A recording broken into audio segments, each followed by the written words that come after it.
At ayan mga boss, Barako 3 ulit tayo mga boss, kickstart. So ang ibabahagi ko sa inyo dito mga boss ay kung papaano maglagay ng headlight switch na original na galing kay Barako 1, Barako 2. Parehas yun mga boss. Ang gagamitin natin dito ay di yung pang kickstart na rin kasi wala naman itong electric start para pagtingin natin original yung datingan.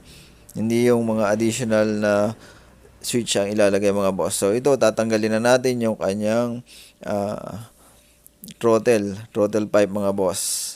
Tanggalin na natin yan. Tapos yung throttle cable, tatanggalin na rin natin yan. Tapos papalitan natin yan ng cable na pang electric start. So yan ha, yan ang guide mga boss. Kasi hindi magkakaigi yung handle switch ng Barako 1 kasi yun ay iba yung cable. Plastic. Itong sa Barako 3 na kickstart ay metal yung kanyang uh, ang base. Tapos, hindi yan papasok doon sa ating handle switch nga na ipapalit. So, tatanggalin natin yung kanyang cable. So, merong kasukat yan mga boss na cable. Kung wala kayong cable na makuha na Barako 3 na pang electric start, meron niyang kasukat. So, ito mga boss, yun yung gagawin natin. So, step by step na lang tayo mga boss. Ito yung pang kickstart na handle switch. Yan, tanggalin na natin para makita nyo rin. Original mga boss. Yan ay 680 pesos. So, doon sa mga gusto mag-DIY dyan, sundan nyo lang mga boss at napakadali lang gawin ito. Kaya nyo yan mga boss basta meron kayong mga materials na gagamitin. So, available naman yan online mga boss. Maraming mabibilhan niya mga pyesa niyan. Kaya yon, ito ay sa kickstart mga boss. Pero same lang naman siya. Kung halimbawa, electric start naman yung gagamitan ninyo, hindi na kayo magpapalit ng throttle cable. Ang papalitan nyo na lang ay di yung handle switch. So, ganun lang yung ano niya mga boss pagkakaiba. Pero dito nga, since ang ginagawa natin ay yung kickstart, kaya magpapalit tayo ng throttle cable. Tulad ng throttle cable mga boss, may pagkakataon talagang wala pa tayong mabibili niyan. Depende sa area kung meron na nga bang mga tinda yung mga tindahan. Pero sa ano mga boss, sa manufacturer, meron na yan. At meron naman tayong mga kasukat na pyesa niyan kung sakaling wala tayong makuha. Kasi si Barako 3 mga boss, halos common naman siya sa pyesa ni Barako 1 and 2. Kaya meron makukuha niyan mga boss. At maghahanap lang tayo kung ano yung mga kasukat. Kaya ito mga boss, ayan, tinanggal na natin yung kanyang cable. Ayan, tinatanggal na natin doon sa kanyang throttle lever para mapalitan natin. Kasi yun nga, hindi natin pwedeng gamitin yung cable na ito kung ipapalit natin ay yung sa genuine na handle switch ng Barako 1 and Barako 2. Ayun, pang kickstart ito mga boss. Pwede rin namang ikabit yung sa pang electric start na handle switch, kaya lang wala naman nga itong electric start. So, yun yung mga pwedeng gamitin. Kung sakaling wala naman kayong makuha na pyesa or yung handle switch na pang kickstart lang mismo. So, yan, natanggal na natin yung kanyang cable. So, papalitan na natin siya ng bago. So, ito mga boss, ito ay swak na dun sa kanyang handle switch na ipapalit natin na pang Barako 1 and Barako 2. Yung may switch mismo. Para original ang datingan mga boss. Para wala tayong additional na switch na makikita dito sa kanyang manobela. So, ito, kakabitan natin. Ayan. Sa pagkakabit naman mga boss, wala namang baligtaran dyan. Maiikabit nyo na maiikabit yan. Tapos iayos nyo na lang yung pagkakalagay ng adjuster. I-fix nyo na lang na maayos para hindi siya mag-wild. At ayun, kapag ka na sigurado na natin na okay na yung pagkaka-fix natin ng throttle cable doon sa kanyang throttle lever, doon sa throttle body, ikabit na natin dito sa kanyang handle switch. So ito na mga boss, yung kanyang handle switch. Yan, sinisimulan na natin ikabit yung kanyang cable. So, sa pagkakabit naman mga boss, at kanya-kanyang diskarte na lang yan. Yung makita nyo yung diskarte rito, pwede nyong kopyahin mga boss. So, ayan, naikabit na natin. Medyo nahihila pala mga boss. Kaya, ihanap nyo ng magandang pwesto para hindi mahila yung kanyang cable. So, sa pagkakabit naman mga boss, niluluwagan ko pa yung sa may handle ng brake lever. Kasi yun nga, tinatanggal natin, niluluwagan natin yung tornilyo na 6mm kasi yun nga, para hindi tayo mahirapan mamaya sa pagbabalik nitong takip ng kanyang handle switch.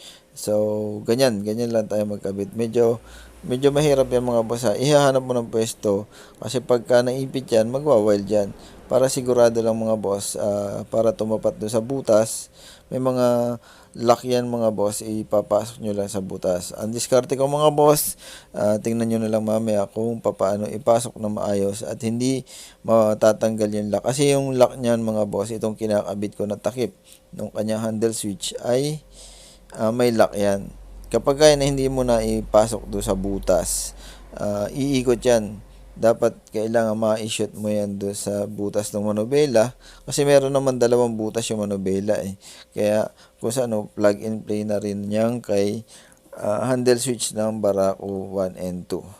So ayan mga boss, kukuha lang tayo ng 10mm na T-wrench, luwagan natin itong kanyang handle ng brake lever. Ayan. Tapos iisod na lang natin muna. Yan. Ganyan yung diskarte ko mga boss ha. Gayahin nyo na lang para hindi kayo mahirapan doon sa pagkabit ng throttle cable. Yan. So yun, naipasok na natin yung kanyang lock. Ibig sabihin nakalock na yung mga boss. Pwede na natin lagyan ng cross pan screw yung kanyang tornilyo mga boss. Tapos higpitan na natin. Kasi minsan pag hindi mo ginawang ganyan yung diskarte, hindi mo mai-shoot yung kanyang lock. Kapag hindi nag-shoot yun mga boss do sa butas, aatras lang yun. Kaya parang magiging useless yung lock ng kanyang handle switch. So ayan mga boss, malambot na yan ikutin. So okay na yon. So dadako naman tayo mamaya ay doon sa connection ng wire ng pinaka switch.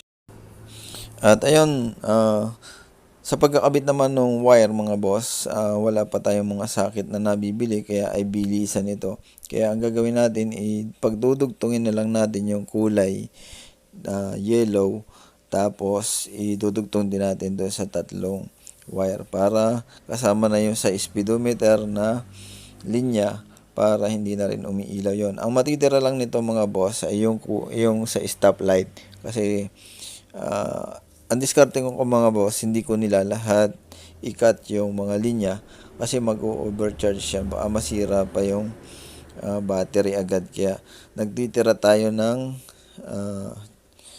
isang linya papunta ron sa stoplight. So yun, para maaluan tayo sa pagkakabit, tanggalin natin yung headlight case. So dito mga boss, kuha lang tayo ng pantusok na makakapagtanggal ng lock ng mga wire. So meron tayong video niyan mga boss kasi ito medyo bilisan nga yung gawa natin. Meron tayong tutorial kung paano maglagay ng headlight switch kay Barako 3. I-search nyo na lang sa channel ko mga boss, meron din yan. Kung hindi nyo gaano masundan ito kasi yun nga, sabi ko sa inyo, bilisan yung gawa natin. Kaya yan, kung ano na lang yung mahawakan natin tools. So tulad nito, sinusungkit natin yung kanyang yung lock ng mga wire para ilalabas natin doon sa pinakang sakit na konektor para pagdugtungin natin at yun yung para makat natin yung supply. Yun nga pala sinusungkit ko mga boss, yun ay kulay dilaw na wire dun sa kulay green na connector na yan mga boss. Kulay dilaw ha, dalawang kulay yellow. So tanggalin natin itong headlight case para makita nyo yung mga wire na tinatanggal natin. So yun, kanina yung tinanggal natin nga dun sa sakit na kulay green ay yung kulay yellow na wire. So ang isusunod naman natin kasi isasama natin sa ikakat ay yung sa speedometer. So bunutin natin itong sakit na kulay puti. So hanapin natin yung kulay red na wire papuntang speedometer. Yun yung supply ng ilaw natin do sa speedometer. Kaya tatanggalin natin yung purong red, kulay red mga boss. Yung tatanggalin. At ayan, natanggal na natin yung kulay red. Dito naman tayo sa tanggalin natin yung kulay yellow at sa yung blue yellow. Tanggalin natin do sa socket. Kasi wala akong makuha na 2 pin na socket. Ayan. Kaya yun tatanggalin natin mga boss. So pagdudugtong-dugtungin na lang natin yung yellow wire. Yan, papunta yan doon sa yellow blue. Or I mean sa blue yellow mga boss. Tapos yun namang yellow wire na papunta ro sa handle switch, sa left handle switch, pagsasamahin nyo doon sa kulay red na galing sa, na papunta sa speedometer. Tapos, idudugtong nyo yan doon sa kulay yellow na galing sa handle switch na inilagay natin. So, bali tatlong wire yung magkakadugtong na yan mga boss. Pagsasama-samahin na lang natin. Kumuha na lang ako ng horn terminal, yung kanyang gagamitin natin na pang clip para hindi siya mag-loss bago tayo maglagay ng electric tape. So, yun, ganun ang diskarte ko mga boss. Kopyahin nyo na lang kung saaling magugustuhan nyo yung diskarte ng pagdudugtong. So, ayan, ganun lang. Basta pagsasama-samahin nyo muna, tapos ipitin nyo. Then, saka kayo maglagay ng electric tape. At ayun mga boss, sabi ko nga kanina, pagdugtong-dugtungin lang natin or pagsama-samahin natin yung mga dulo ng kulay yellow na galing doon sa handle switch, yellow na papunta ron sa left handle switch, and then yung kulay red na papunta sa speedometer. So yun yung magkakasama mga boss. Basta kung hindi nyo masundan, search nyo yung video ko na kung paano maglagay ng headlight switch kay Barako Ray. So, andun yun mga boss. Medyo malinaw yung kuha nun kasi yun ay nakatutok yung camera dun sa mismong mga wire. Ito mga boss, sabi ko nga, bilisan tayo. Pinabidyohan ko na lang ng konti tapos, yan, para makita nyo. So, ayan mga boss, yung itsura. Yan, magkakadugtong na yan. Dalawang dilaw, tapos isang kulay red. At yun yung lalagyan natin ng electric tape para hindi naman magkaroon ng grounded. At kaya yan, ganyan tayo maglagay ng electric tape mga boss. So, sisiguraduhin natin medyo makapal. Ilang ulit ko yung nilalagyan ng electric tape para kung sakaling maipit, hindi siya mabubutas yung tape at hindi magkakaroon ng grounded. So, ganun yung mga boss, ganun yung diskarte ko. Pero kung may iba kayong diskarte, pwede naman yung mga boss. Bahala kayo kung alin yung mga susundin yung diskarte sa pagdudugtong. Pero ako, ito nga mga boss, ilang beses natin tinitipan yung mga pinagdugtungan natin para maayos yung pagkaalagay. Para hindi tayo mangangamba na magkakaroon na siya ng grounded kapag natalupan yung wire.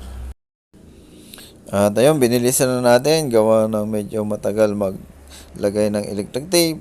Tapos, pagkatapos ito mga boss, pwede na natin ilagay yung kanyang headlight case and then yung kanyang headlight assembly. So, yun, ganun lang mga boss yung paglalagay ng headlight switch kay Barako Ray. Kaya, yun, ito, ilalagay na nga natin yung kanyang headlight case, tapos yung kanyang headlight assembly, tapos tetestingin na natin kung gumagana nga.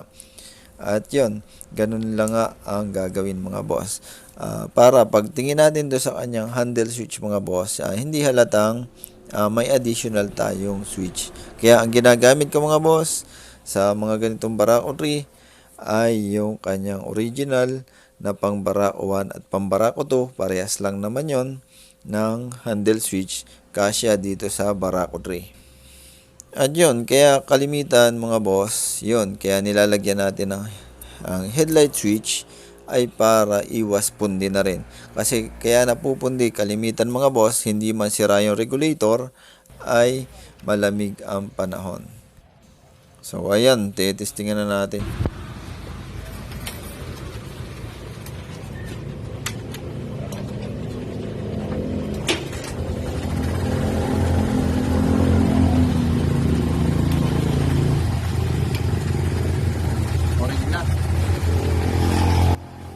At ayan mga boss, hanggang dito na lang. Napahaba na pala yung video ko. Maraming salamat sa mga nanonood. At ayan, ganyan nga pala yung itsura niya kapag ka naikabit na. So, yon, para malinis tingnan, gumamit kayo ng original na handle switch ni Barako 1 and Barako 2. So yun mga boss, maraming salamat ulit.